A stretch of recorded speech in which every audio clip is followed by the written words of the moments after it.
I'm going to be looking at TrueNAS Scale, a new product from iXsystems that has a new beta out somewhat recently that I'm going to take a look at running on this hardware here and just kind of talk about a little bit of what it is and what it is about.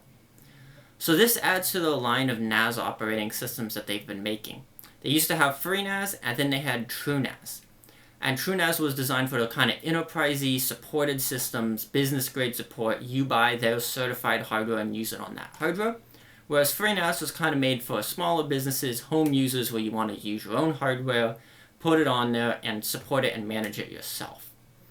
They've since merged the names to one now. So it's now all under the TrueNAS name. So now you have the full TrueNAS for the I want the managed solution, or there's TrueNAS Core, which is pretty much the same code, just runs on your own hardware, and you support it yourself with no enterprise support contracts or anything like that.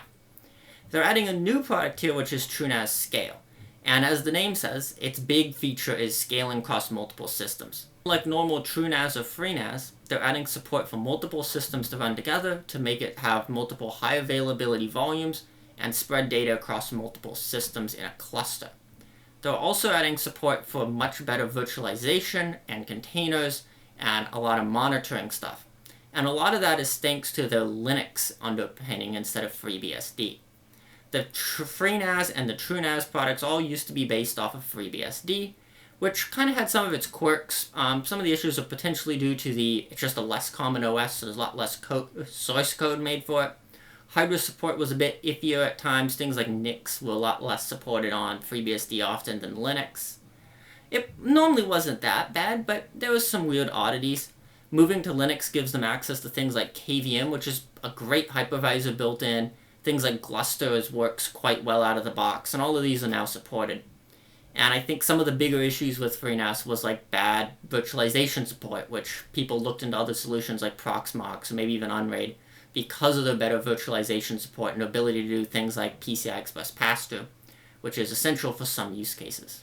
This OS is also designed for kind of enterprisey and business use, so they've added support for things like 100 gig networking if you want to use that, a lot of monitoring and IPMI support if you have lots of systems, high availability so you can have clusters of systems where like in out of the total cluster can fail.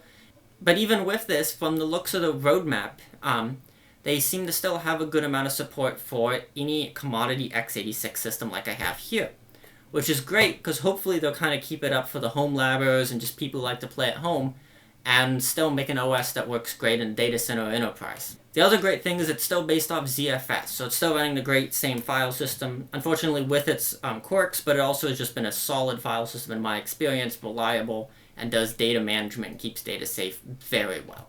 It looks like in the future they're going to potentially have kind of a more enterprisey version that locks off some features that realistically home users or smaller businesses would never touch, like NVDIMMs or HA enclosures. But it'll kind of time will tell because this isn't really a finished for sale product, they just have a beta download.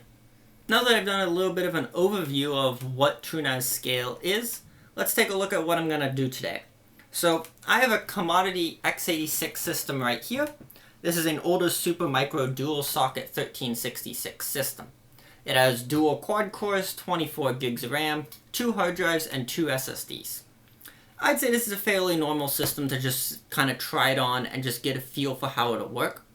I'm going to try to set up clustering. I have similar systems I can do if I can get that to work. I'm also going to try using a new virtualization system as a big focus because I like playing with virtual machines and using KVM I've had a good amount of experience with, so I want to see how they handle it and how they let you manage and play with it. And just kind of get a feel for how it works and how it goes.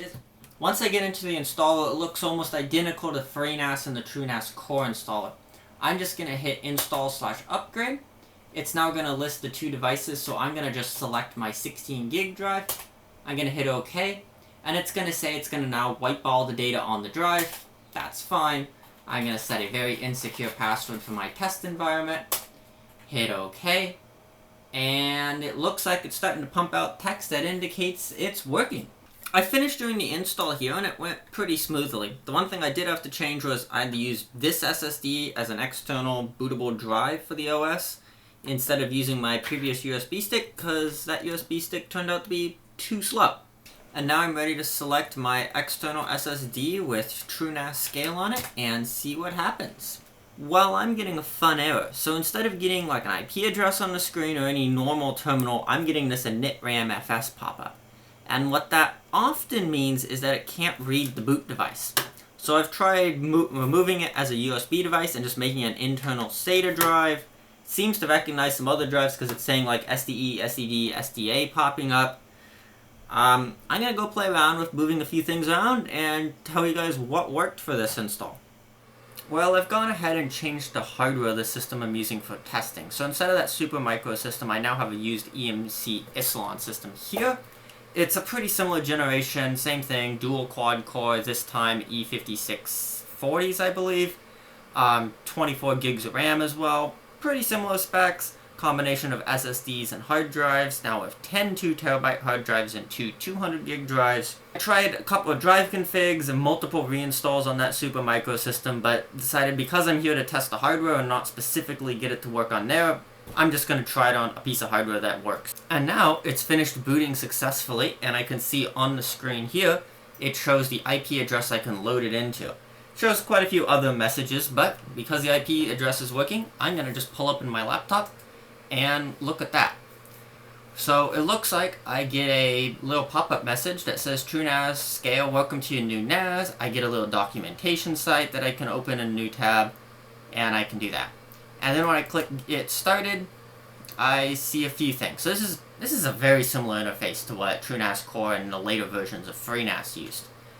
So nothing really any crazy here. I like this nice little overview, great kind of place to start when it comes to information.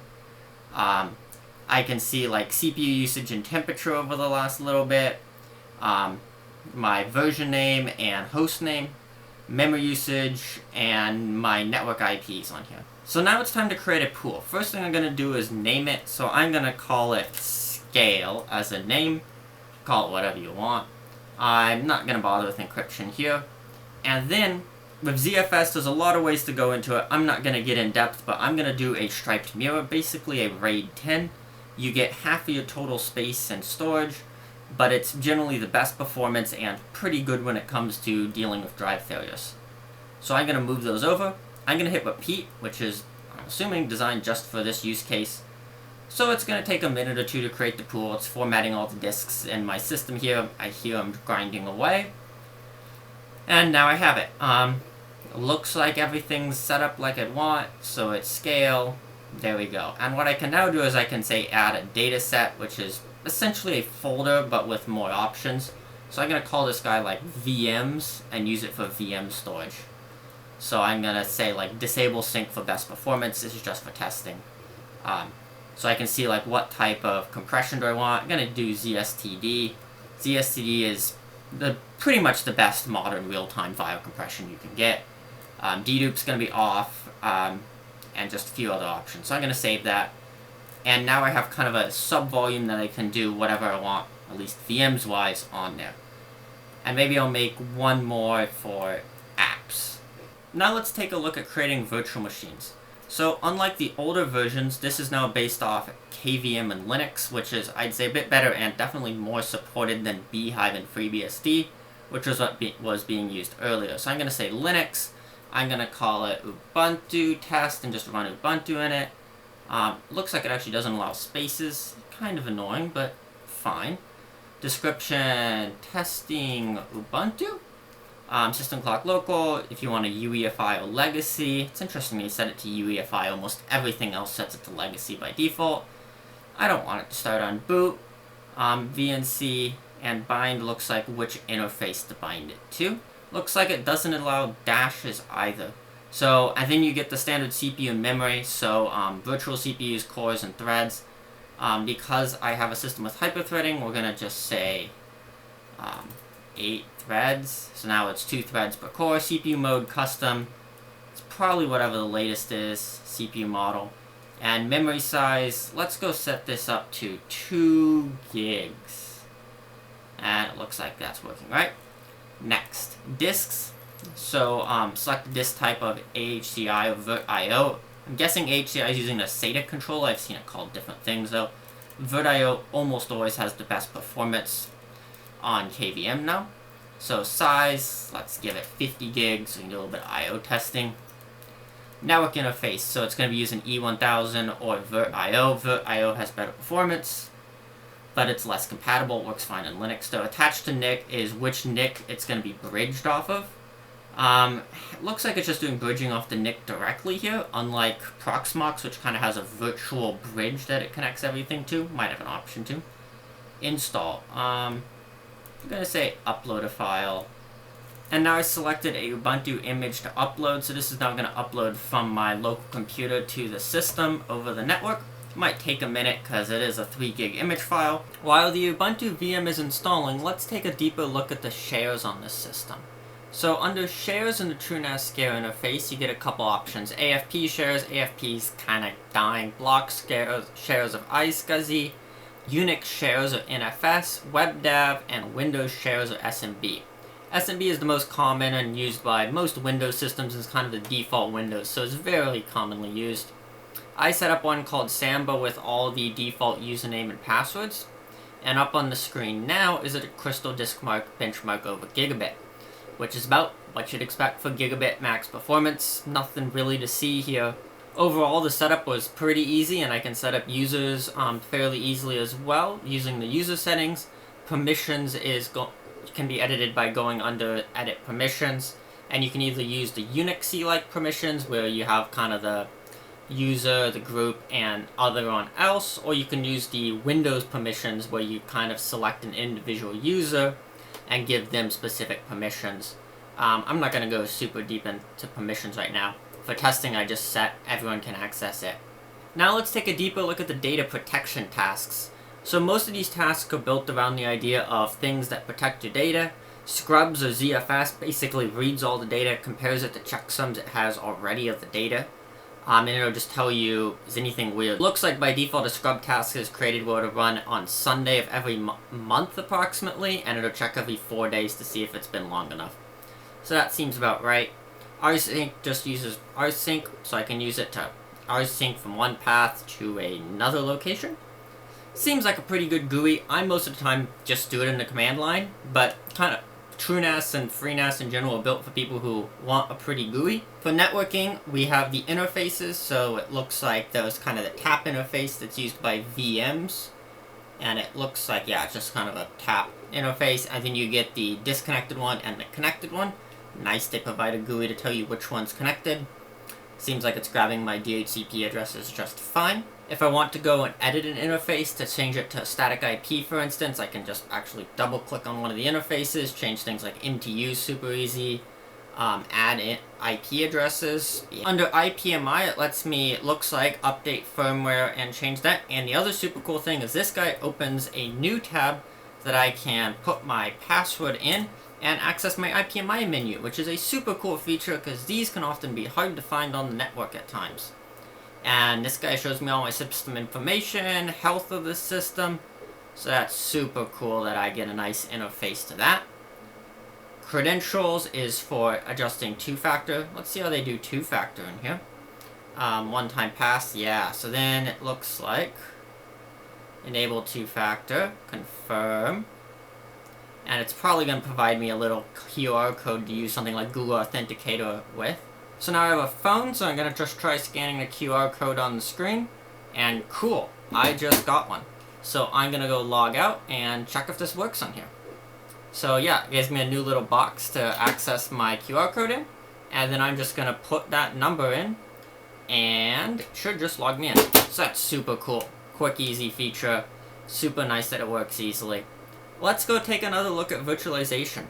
So now that it's running, I get a lot more options here. So I can do reboot, power off, stop. I can edit it again so I can see all the same options I gave it earlier. And then I can click back, delete devices. Devices, oh, that's cool. It looks like, yeah. And if I add a device, I do CD-ROM, PCI. Okay, I can do PCI pass-through. Now I'm going to do a quick clone to see how that works on here and just see if it has any weird issues. So, it looks like it must be using ZFS snapshots or something because that's super fast to do the clone, which is great.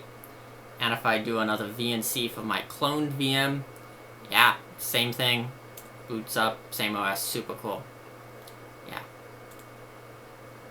So it's great that they use ZFS well for cloning, so that's super fast. I'm still gonna say I like Proxmox or VMware or Hyper-V a lot more, how they handle the interface. Like devices, they do let you do things like PCIe pass-through here, but it's still, I'd say, a good amount worse. And there's a lot of advanced options that I like to see, like types of network cards and stuff. So if I go take a look at, let's say, adding a disk to it, I can pick my ZVol. Yeah, one example of this is the low amount of options for mode, so it's only AHCI and VirtIO. Things like no options here for unmapped support or trim, which I found to be very useful in Proxmox, and a few other things.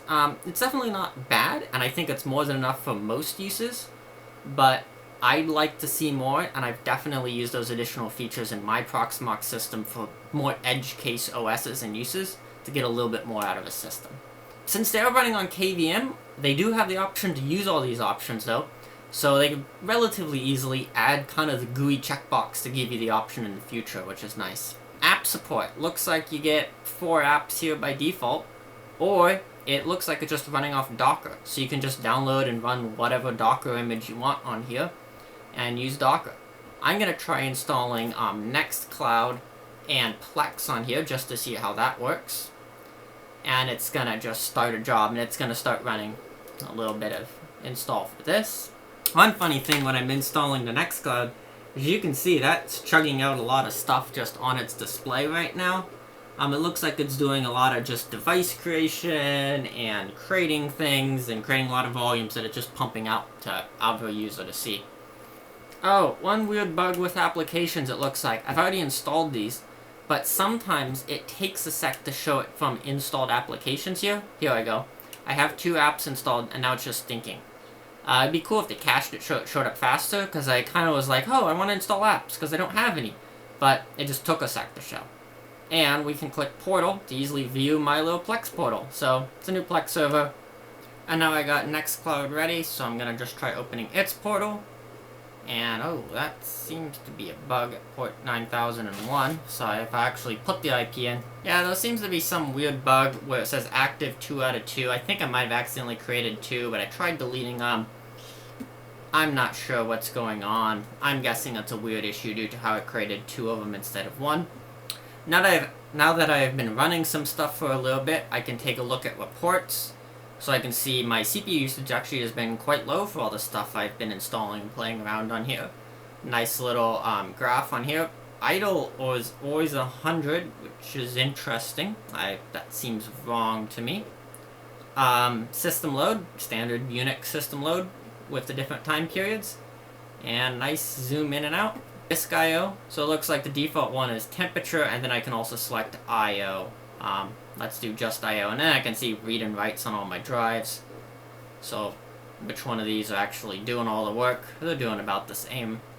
And it shows just the megabytes per second being read and written. It'd be cool if they had IOPS, but not super important.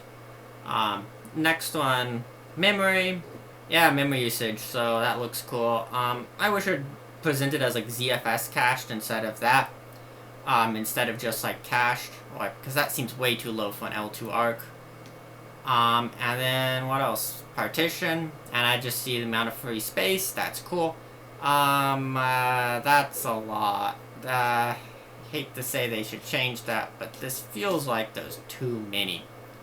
Yeah, feels like there's too many. I try to make it so it only shows higher level. Have an option for that. And ZFS. They should show things like arc size and stuff. So there we go, arc size. It's about 7.5 gigs. Looking at arc summary, I think it's limited to 10 gigs max. I'm not sure how they set that actually, because they have 24 gigs of RAM. And if this is used as a only storage server, I'd expect arc to be basically all the RAM, whereas if it's kind of a mixed use, maybe they try to have some sort of adaptive thing where it switches between them. Arc hit ratio, super nice to see. It's basically always hitting arc. Arc requests, yeah, this is pretty much what I'd want to see from the arc summary. And if I look at settings, reports configuration, age, points, and just different options. So, nice reports, pretty graphs, can't really complain there. Going through the settings, I can see a few options, so I can see updates, looks like it hasn't found any updates. Interesting enough, in the shell, that you can also just do apt, because it's based off Debian. I'm not sure if they want you to do that or not, or how that's set up. I wouldn't touch apt on a system like this, where they kind of manage the updates for you. A few more options, location, names, licensing, tickets. You can change like your SSL certificates. Under advanced, we get syslog, kernel, a few more advanced. I'm guessing you can do like kernel parameters here. Yeah. Sys control, you can add variables. Okay, that's cool, nice GUI.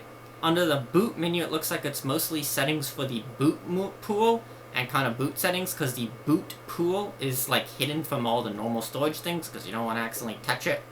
So there you go, you can see space, and it looks like it's taking snapshots as well, which is super nice. And I can just tell it to like scrub the boot pool, and it'll start scrubbing that drive to see if the boot drive has any issues, which is nice to know before it goes down. I can do shell, so I can just, you know, get straight into a shell and go like uname-a to see what's going on in there. And it looks like I can do copy-paste, which is exactly what I want in the command line. And I can do paste out. So now it's super easy to copy and paste from other locations, which is exactly what I want from a web command line. And under miscellaneous, we get the clustering one, which says coming soon. I also tried taking one more look at clustering and tried looking at TrueCommand as well. I set up a little TrueCommand Docker to take a look. This is the true system in TrueCommand, which is the iXsystems kind of central management unit. So the idea is you can have one TrueCommand system and use it to just have all of your different TrueNAS systems and TrueNAS scale systems all in one box to manage. So now I can easily glance at it and say, oh, is this one working or not, and is it under super heavy usage? So I can click like NAS portal, and it'll actually do a web GUI inside that, or I can just click kind of edit, view info about it, and click it to view more detailed stats. So if you're managing a lot of these, it makes it a lot easier, but I haven't done it. And I can start seeing things like, oh, I have pending sectors on some of my drives, I should probably replace those. Config backups, super nice, glad they're adding this. It doesn't look like it's a free option, but it looks like it's fairly cheap. And if you have a cluster of these, probably a good idea to go for it. Now that I've gone through all the options on this system, let's look at some of my final thoughts and kind of what I think of TrueNAS Scale as it is now. So I think the big disclaimer is this is beta software on the website. It's definitely not done. Here's kind of the screenshot of the beta, kind of how done is it, and you can see some things like clustering they say is definitely not done. But some other things like virtualization is getting there or pretty close. Overall, I don't think there was any major issues. Things like file sharing, VMs, all kind of worked. I had fairly low amounts of issues. I think I did see a few things that I was like, it would be nice if they could change it or give me the option, things like loading quicker in the apps program, giving me options for things like discard in the virtualization. But there's not too much else I can really complain about or say that would be easy to add to this system. I'm curious also about the future of how iXsystems will position it. Because from what it looks like right now, this could work as a home NAS just fine. And I wouldn't be surprised if they push kind of either TrueNAS Scale or move TrueNAS Core over to a Linux base in the future to kind of just make it easier and have one code base to manage, which is kind of what they already did with TrueNAS in general. Pricing is also a big unknown right now. There's no listed prices for TrueNAS Scale on the website. I'm hoping they'll continue to make a free option for kind of home labbers like me and don't disable too much stuff, kind of like they do with TrueNAS Core versus the full-on TrueNAS, and kind of say, hey, if you want to throw together a few old systems at home, you can do it, you can use them, but if you want to do maybe a cluster of more than 5, you have to pay, or if you want to have more than 100 terabytes total, and for support. That would be cool to see as kind of like a home lab usage. Licensing, in general, I think it's a great product and definitely a great beta to show off what they have now. I'll do kind of look a little bit more of it later when they have a full public release or a beta with features like clustering added, as I'm curious to see. And I'm also just kind of curious of iXsystems in general and where they're going to kind of take the future of their products. Because they've done a lot of kind of major changes somewhat recently, kind of in the last few-ish years, going from FreeNAS to TrueNAS Core and now releasing this and kind of seeing what are they going to do.